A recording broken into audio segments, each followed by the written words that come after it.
we've been here about 9 months, and it's gorgeous here. We are very happy that we moved here.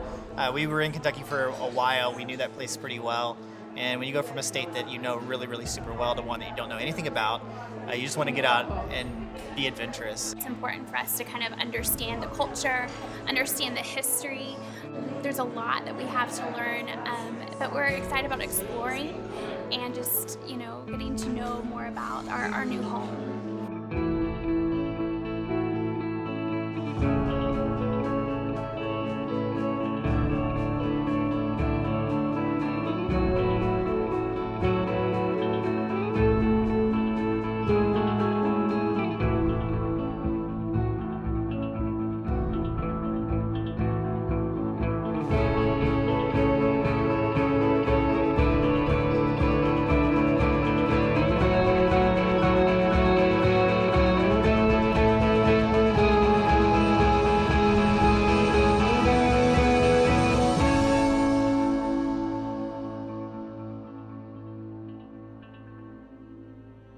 Walk into this building is awe-inspiring. It always has been.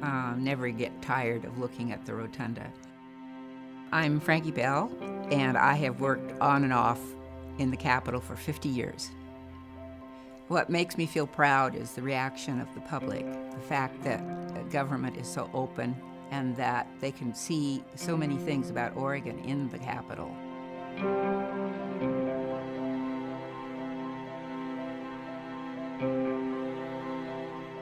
The Capitol is relatively new as capitals go. This is our third Capitol, and unfortunately we have lost two previous Capitols. The Capitol that burned in 1935 was a traditional-looking building. The fire was a devastating blow to Oregon, of course. It was an explosive fire. They could see it as far as Portland. Copper Dome came crashing down into the rotunda. The building went up very quickly, but anybody who was around the area remembers that fire. You could still find pieces of the Capitol pillars in the Capitol Park. They were reclaimed and are there now so that you can see what those pillars look like. The 1935 Capitol stood on the same spot and faced west instead of north. The people who were planning this building realized that state government was going to grow, and it was going to grow to the north because they would run into the city if they went to the west. Built in 1938 during the Depression, it was a real bargain. We paid $2.5 million for it.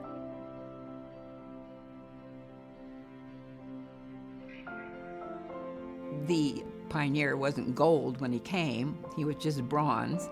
And of course, it was a very, very involved process to pull him to the top of the building. He then was gold-leafed after he was put in place.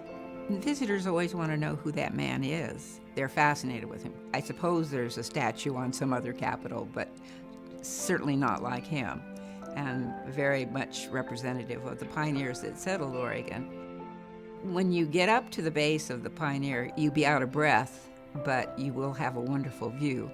You'll see Willamette University, which is the oldest university west of the Missouri, and you can see the historic district and all of downtown. The idea of volunteers also goes hand in hand with enthusiasm. They are volunteering. They are doing this on their own time. That's impressive.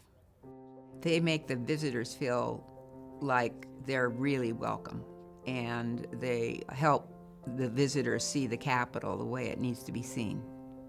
One of the most common questions I get is, how can we get involved? When we're in session, the third level is the gallery level. If you look back, you see the theater seatings.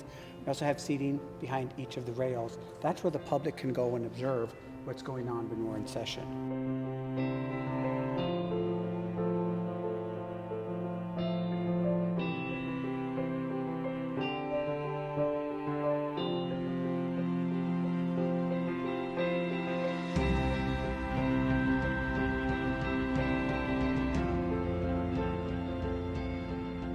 There are events all the time. Visitor Services is doing some really wonderful events to bring different cultures into the building. It is truly the people's building, and we really want people to come to visit.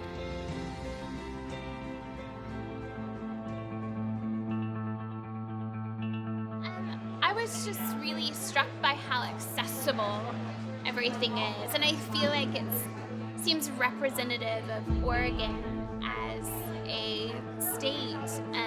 Just the fact that you can just walk in, you can easily access the House, the Senate.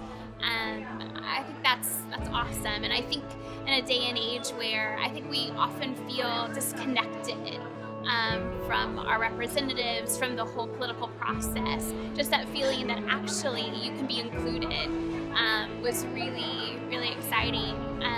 One word, one takeaway, it's just this accessibility, which as new Oregonians is really exciting, because I feel like we can be a part of what Oregon is, what it's becoming. There's a place for us.